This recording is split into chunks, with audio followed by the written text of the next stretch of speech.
Hello दोस्तों, कैसे हो आप सब लोग। आशा करता हूँ कि स्वस्थ और मस्त होंगे तथा अपनी तैयारी को मजबूत कर रहे होंगे। पिछली कक्षाओं में हमने राजस्थान की जो प्राचीन सभ्यताएं हैं उसको हमने कवर किया था। आज से हम राजवंश शुरू कर रहे हैं, जिसके अंतर्गत सबसे पहला जो हमारा रहेगा वो रहेगा मेवाड़ राज्य। क्या पढ़ने वाले हैं आज हम मेवाड़ राज्य या फिर जो मेवाड़ का इतिहास है उसको हम कवर करने वाले हैं। तो चलिए बिना किसी देरी के मेवाड़ के इतिहास को शुरू करते हैं। दोस्तों, सबसे पहले हम शुरू कर रहे हैं मेवाड़ राज्य का इतिहास।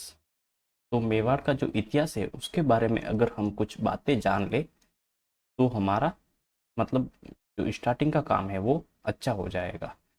तो हम सबसे पहले हेडिंग डाल देते हैं मेवाड़ क्षेत्र का इतिहास। कि मेवाड़ क्षेत्र का जो इतिहास है, मेवाड़ क्षेत्र की जो हिस्ट्री है वो किस तरीके से हमारे सामने आती है। तो प्राचीन काल में कौन सा काल आता है? प्राचीन काल, जिसे कहते हैं महाभारत काल। कौन सा काल है? महाभारत काल। अगर हम महाभारत काल में अगर हम देखें, एक जनपद हुआ करता था जिसे कहते हैं सिवी जनपद। महाभारत काल में एक जनपद था। कौन सा जनपद है? जिसका नाम है सिवी जनपद। कौन सा जनपद है का नाम हमें देखने को मिलता है? सिवी जनपद। और इस सिवी जनपद की अगर हम बात करें तो इसकी जो राजधानी हुआ करती थी, क्या थी? इसकी अगर हम राजधानी की बात करें तो इसकी राजधानी हुआ करती थी मध्यमिका। क्या हुआ करती थी? इसकी राजधानी हुआ करती थी मध्यमिका। और ये जो मध्यमिका है ये वर्तमान में माना जाता है कि ये जो मध्यमिका है ये वर्तमान में कहाँ है? ये वर्तमान में पड़ती है नगरी। जो हमने नगरी सभ्यता पढ़ी थी चित्तौड़गढ़ की, वो जो नगरी सभ्यता है उसका संबंध कहाँ से है? उसका संबंध है मध्यमिका से रहा होगा, क्योंकि वहां से जो सिक्के मिलते हैं नगरी चित्तौड़ से हमें क्या मिलते हैं? यहाँ से हमें सिक्के मिलते हैं जिसके ऊपर दो शब्द उत्कीर्ण मिलते हैं, जिसका अगर हम देखें तो एक का नाम आता है मध्यमिकाय। मध्यमिकाय करके नाम मिलता है और एक नाम मिलता है जीवी जनपदस्य। ये दो हमें सिक्कों के ऊपर नाम उत्कीर्ण मिलते हैं। इससे कहा जाता है कि महाभारत काल में या या जो वर्तमान में जो मेवाड़ है, क्या इससे निष्कर्ष क्या निकलता है? से ये निष्कर्ष निकलता है कि मेवाड़ राज्य शिवी जनपद का शिवी जनपद का अंग था। क्या था उस टाइम पीरियड का? ये इसका एक भाग हुआ करता था। तो एक बिंदु हमारे सामने क्लियर हो गया है। हमने क्या देखा है? मेवाड़ क्षेत्र का हम लोग इतिहास शुरू कर रहे हैं। तो महाभारत काल में एक शिवी जनपद हुआ करता था जिसकी राजधानी मध्यमिका थी। और इस मध्यमिका का जो रिलेशन है, जो संबंध है, वो वर्तमान में नगरी चित्तौड़ से मिलता है, क्योंकि यहाँ पर जो सिक्के मिलते हैं वो मध्यमिका या शिवी जनपद से उनके ऊपर नाम उत्कीर्ण मिलता है। जिससे माना जाता है कि ये जो नगरी चित्तौड़ है ये कहीं ना कहीं मध्यमिका या जो शिवी जनपद के अंडर आया करता था। इससे सीधा सा संबंध हो जाता है कि मेवाड़ राज्य शिवी जनपद का अंग था। तो दोस्तों आगे देखते हैं इसके अन्य नाम या प्राचीन नाम क्या क्या थे। मेवाड़ के अन्य नाम हम देख लेते हैं। क्या देखते हैं? इसके अन्य नाम क्या क्या है, या फिर जो नाम मिलते हैं उसके हमें शाब्दिक अर्थ क्या है वो अगर हम देखें तो यहाँ पर मेर मेर मेर या मेव जाति की अधिकता थी। क्या थी? मेर या जो मेव जाति आती है, मेव जाति की अधिकता के कारण यहाँ पर कौन सी जाति अधिक निवास करती थी? मेर या मेव जनजाति की अधिकता के कारण इसे क्या कहा जाता था? इसे कहा जाता था मेद पाठ कहा जाता था। क्या कहा जाता था? इसे कहा जाता था मेद पाठ, जिसका अर्थ होता है कि मेरों का देश। कौन सा देश? देखो, मे से मेद हो गया। देखो, मे से मेर, नाम में ही संबंध आ रहा है। तो इससे इसका अर्थ क्या निकाला? इसका अर्थ होता है मेरों का देश। कालांतर में यही जो मेदपाट है इसका नाम बिगड़ गया और मतलब अपभ्रंश होते गया और इसे कहा जाने लगा प्रागवाट। क्या कहा जाता है? इसे कहा गया प्रागवाट कहा गया। और कहीं कहीं पे यही देखो मेदपाट से नाम बन गया मेवाड़। क्या बन गया? मेवाड़ बन गया नाम। ये किससे हो रहा है? ये सब हो रहा है अपभ्रंश के कारण। किसके कारण हो रहा है? अपभ्रंश के कारण। यानी जैसे जैसे भाषा का विकास होता है शब्दों में मतलब वो जो बोलने की क्षमता होती है वो लोग शॉर्ट करते हुए चलते हैं। जैसे मेदपाट था उसको प्रागवाट कर दिया। मेदपाट इतना कठोर नाम कैसे बोला जाए, तो इससे मेवाड़ हो गया।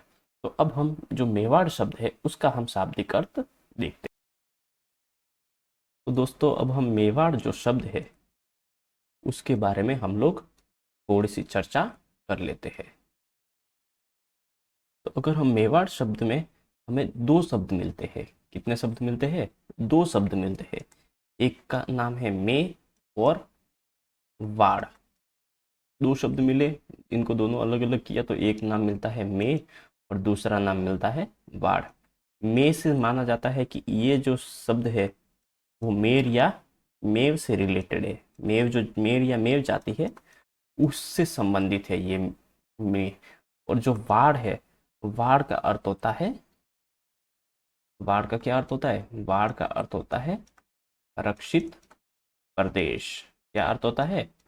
रक्षित प्रदेश। तो इससे हम कंक्लूजन या फिर निष्कर्ष निकाल सकते हैं कि मेवाड़ शब्द का जो शाब्दिक अर्थ है क्या है? शाब्दिक अर्थ की अगर हम चर्चा करते हैं तो वो हमारे सामने क्या निकल के आता है? इसका शाब्दिक अर्थ होता है मेर या मेव जाति के द्वारा रक्षित प्रदेश। क्या कह सकते हैं? मेवो या मेरों से रक्षित प्रदेश।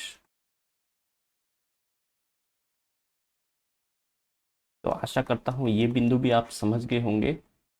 हमने अब तक क्या क्या पढ़ा है एक बार तो दोस्तों सबसे पहले हमने मेवाड़ क्षेत्र का इतिहास शुरू किया था। ये महाभारत काल में एक शिवी जनपद, जो कि अगर आपने प्राचीन सभ्यताएं पढ़ी होगी तो उसमें मैंने डिटेल में बताया था कि महाभारत काल में एक शिवी जनपद आया करता था जिसकी राजधानी मध्यमिका थी और ये वर्तमान में नगरी चित्तौड़ से संबंधित है।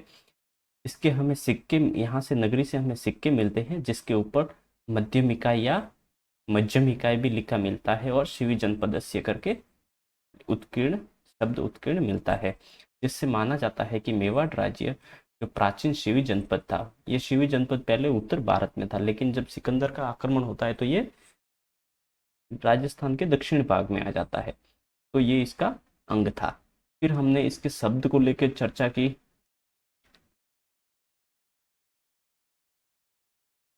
फिर हमने इसके अन्य नाम या उसके ऊपर शब्द के ऊपर चर्चा की कि ये नाम किस तरीके से हमारे सामने आता है। तो मेर या मेव जनजाति, मेव जाति की यहाँ पर अधिकता थी, इसी के कारण से इसे मेदपाट कहा जाता है जिसका अर्थ होता है मेरों का देश।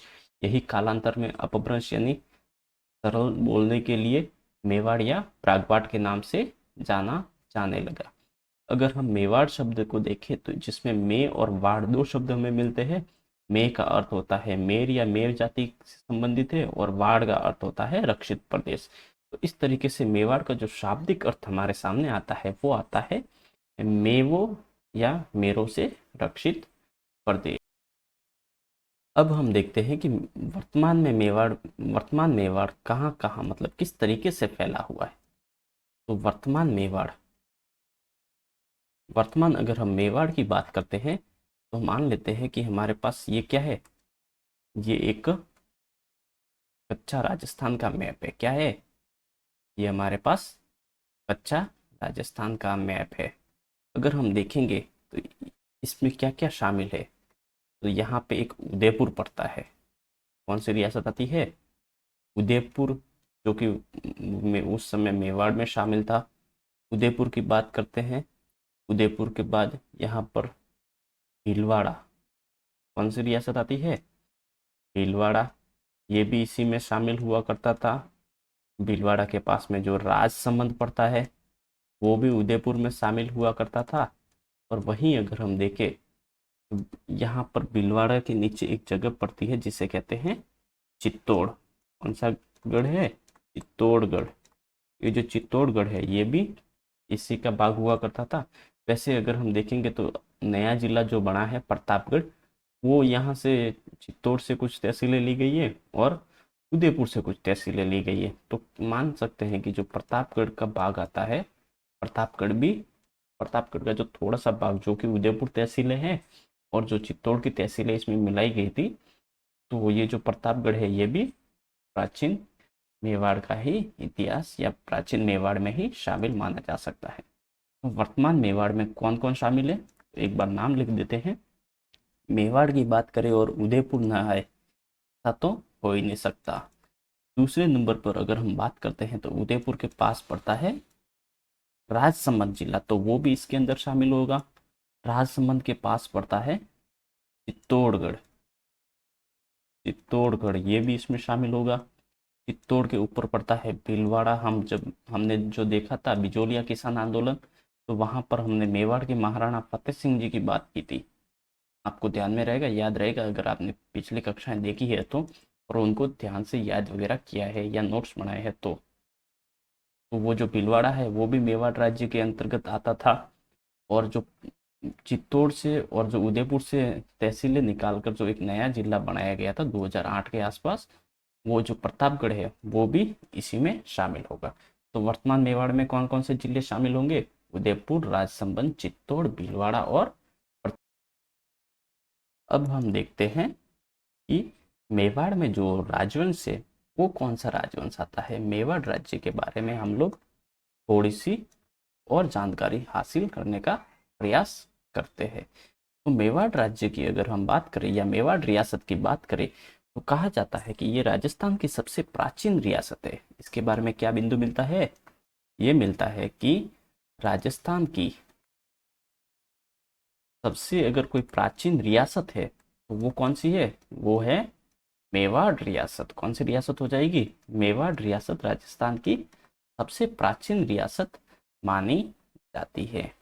वहीं अगर हम बात करें कि यहाँ पर कौन से राजवंश का अधिकार हुआ करता था, तो यहाँ पर जो वंश आता है, यहाँ पर गुहिल वंश या जो सिसोदिया वंश है उनका क्षेत्राधिकार आता है। गुहिल वंश या जिसे कहते हैं, मतलब जो आगे चलकर दो शाखाओं में विभाजित होता है, एक गुहिल बन जाती है, एक सिसोदिया बन जाती है। यह सिसोदिया वंश का यहाँ पर जो है शासन हुआ करता था।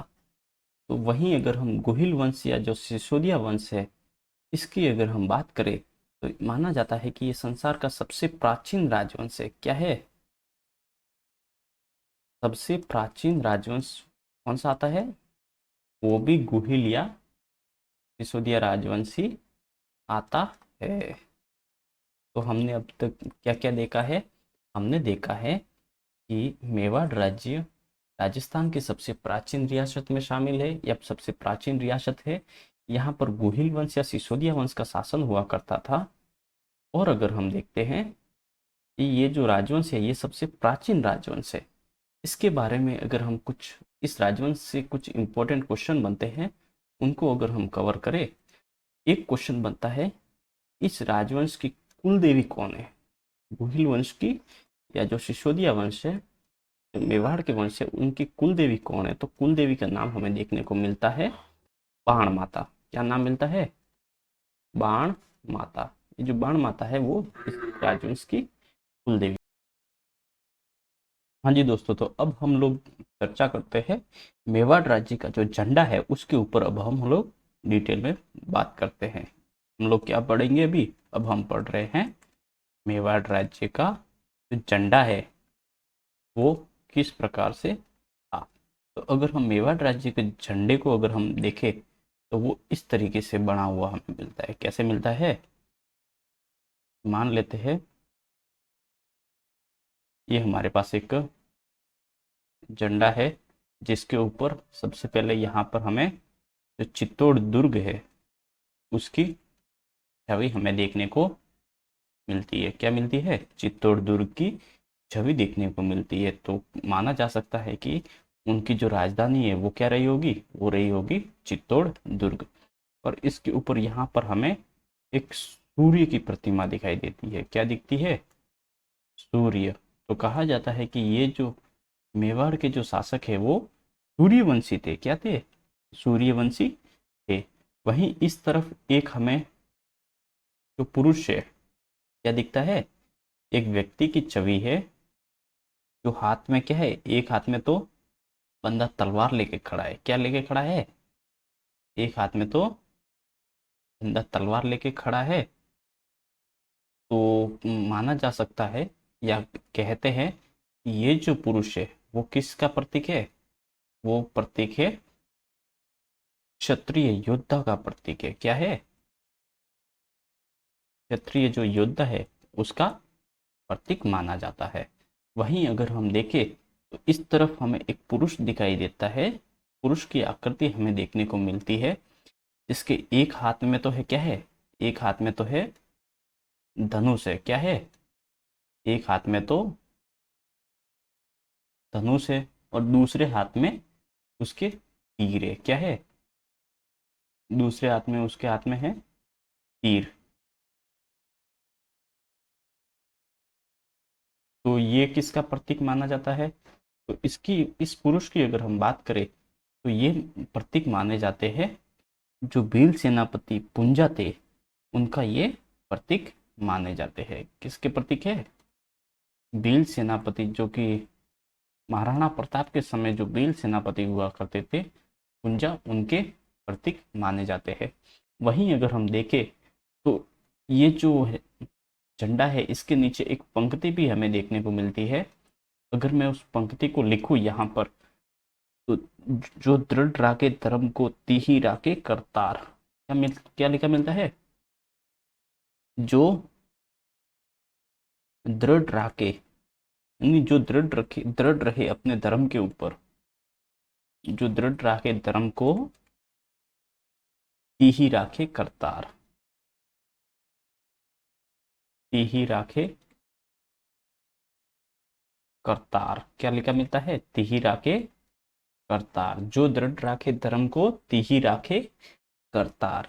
ये वाक्य किस राज्य के झंडे में हमें देखने को मिलता है, तो आंसर हो जाएगा मेवाड़ राज्य के झंडे में। उसके ऊपर क्या क्या है, एक तो सूर्य का चिन्ह है जिससे ये चित्तौड़ या सॉरी ये सूर्यवंशी होने के प्रमाण मिलते हैं। यहाँ पर क्षत्रिय योद्धा एक तिल व तलवार हाथ में लेकर है। वहीं एक तरफ एक पुरुष है जिसके हाथ में तीर कमान है, जो कि भील सेनापति के प्रतीक के रूप में है। उनके जो रिलेशन है भीलों के साथ उनको ये प्रकट करते हैं। वहीं पर चित्तौड़ दुर्ग को यहाँ पर हमें आकृति मिलती है जो चित्तौड़ को राजधानी के रूप में प्रकट करते हैं। और जो दृढ़ राखे धर्म को तिही राखे करतार करके एक वाक्य मिलता है, या इनका जो मतलब आधार या धैर्य वाक्य बोल सकते हो, जो धर्म के ऊपर दृढ़ रहेगा उसकी रक्षा भगवान करेंगे, उसका कार्य भगवान संपन्न करेंगे। तो जो दृढ़ राखे धर्म को तिही राखे करतार। आगे बढ़ते हैं तो अब हम लोग देखते हैं गुहिल वंश शुरू करते हैं। क्या करते हैं, जो गुहिल वंश है, मेवाड़ में हमने कौन सा वंश देखा, गुहिल वंश। तो अब हम लोग गुहिल वंश के बारे में थोड़ी सी जानकारी अर्जित करने का प्रयास करते हैं। तो सबसे पहले इसके बारे में हमें उत्पत्ति ध्यान में रखनी पड़ती है। क्या रखनी पड़ती है, उत्पत्ति के जो सिद्धांत आते हैं वो बहुत सारे आते हैं। प्राचीन काल में मतलब कोई भी जो रहते थे वो या तो सूर्यवंशी बताते या चंद्रवंशी बताते। तो माना जाता है कि ये क्या है, ये सूर्यवंशी है। सूर्यवंशी होने का हमें प्रमाण कहाँ से मिला है, तो सूर्यवंशी होने का प्रमाण हमें इनका जो झंडा है वहां से हमें ये प्रमाण मिला है।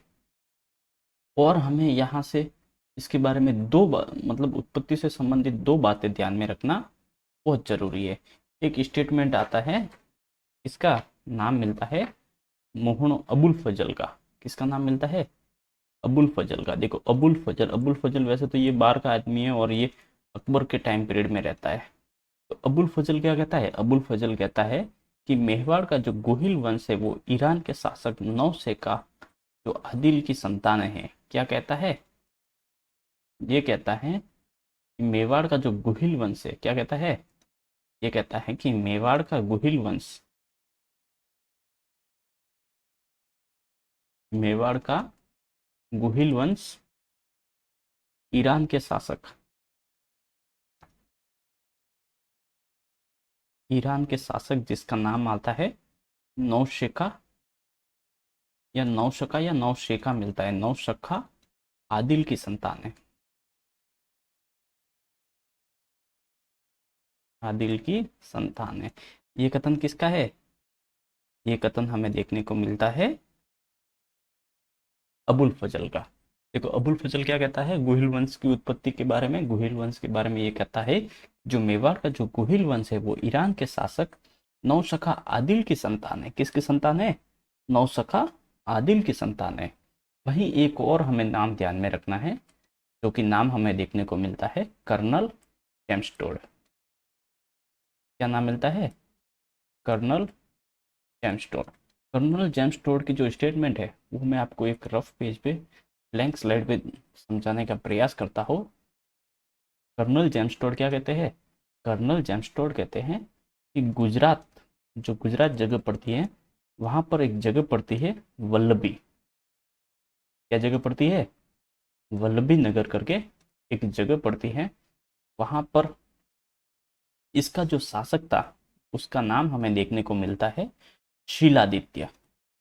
इसका शासक कौन था, शीलादित्य। शीलादित्य और इसकी एक पत्नी हुआ करती थी। ये कौन है, ये यहाँ का शासक है। और इसकी एक पत्नी हुआ करती थी जिसका नाम हमें देखने को मिलता है, इसकी पत्नी कौन थी, इसकी पत्नी है पुष्पावती। क्या नाम मिलता है, पुष्पावती, ये इनकी पत्नी थी। कहा जाता है कि ये जो पुष्पावती है ये राजस्थान में या फिर एक यात्रा आती है जिसे कहते हैं अम्बा भवानी यात्रा।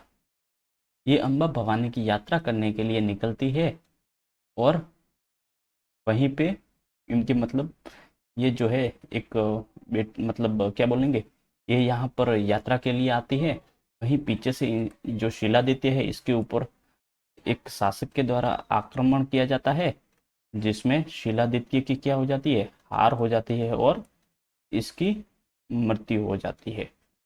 तो जो पुष्पावती है वो जिद करती है कि मैं तो अपने पति के साथ क्या करूंगी, मैं तो अपने पति के साथ सती होऊंगी करके निर्णय लेती है। लेकिन कहते हैं कि ये इस समय गर्भवती थी। क्या थी, ये इस समय गर्भवती थी। तो सब लोगों ने मना किया तो इस कारण से वो रुक जाती है। जब ये गर्भवती होने के बाद जब ये एक पुत्र को जन्म देती है, इसको जन्म दिया, पुत्र को जन्म दिया। जब ये पुत्र को जन्म देती है तो उसके बाद ये गर्भवती से हट जाती है और फिर ये क्या हो जाती है, ये हो जाती है सती हो जाती है। फिर इस पुत्र को अगर हम देखें तो इस पुत्र को ये सौंप के जाती है, एक ब्राह्मण परिवार को सौंप के जाती है। ब्राह्मण किसको, ब्राह्मण को सौंप के जाती है। तो कोई कोई लोग ये भी अंदाजा लगाते हैं कि इसकी उत्पत्ति ब्राह्मण से हुई है या ब्राह्मणों से हुई है। तो ये यहाँ से बात आप हमारे सामने निकल के आती है।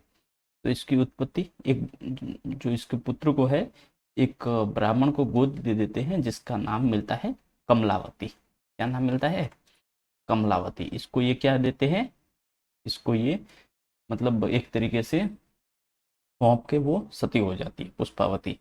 फिर ये जो कमलावती है ये इस पुत्र का लालन पालन करते करते एक मतलब एक तरीके से इनको डर सताता रहता है कि ये राजा का पुत्र है, तो मान सकते हैं कि ये किसी का मतलब किसी राज्य का उत्तराधिकार होगा। तो इसके ऊपर शत्रुओं का जो वो है खौफ, जो संकट है वो सदैव ही मंडराता रहेगा। तो इसीलिए इस कमलावती ने इस जो पुत्र है इसको कहाँ, इसका लालन पोषण किया, एक गुफा में किया। कहाँ लालन पोषण किया, गुफा में किया। तो इसी के कारण से गुफा से ही इसका नाम मिल जाता है गुहादित्य कहते हैं इसको। क्या कहते हैं, गुहादित्य कहते हैं। इसे ही कहते हैं गुहिल कहते हैं। इस तरीके से ये जो स्टोरी वो बताते हैं, वो कौन बताते हैं, वो बताते हैं कर्नल जेम्स टोड। तो आशा करता हूँ समझ गए होंगे। हमने क्या देखा, हमने देखा गुजरात में एक जगह पड़ती है वल्लभी। कौन सी जगह पड़ती है, वल्लभी नगर करके। वहाँ के शासक शीलादित्य थे और उनकी पत्नी पुष्पावती थी। पुष्पावती अम्बा भवानी की यात्रा पर गई हुई थी।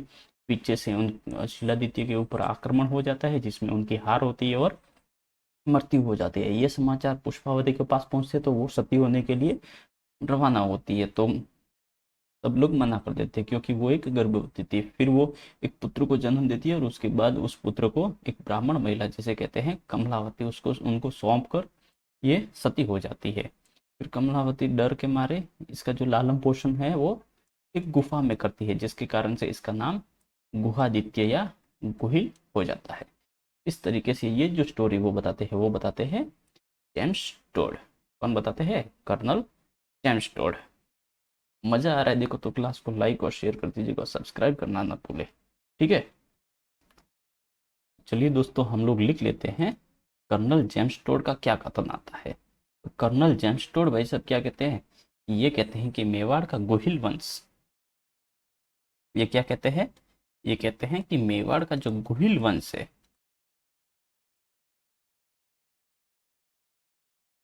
गोहिल वंश गुजरात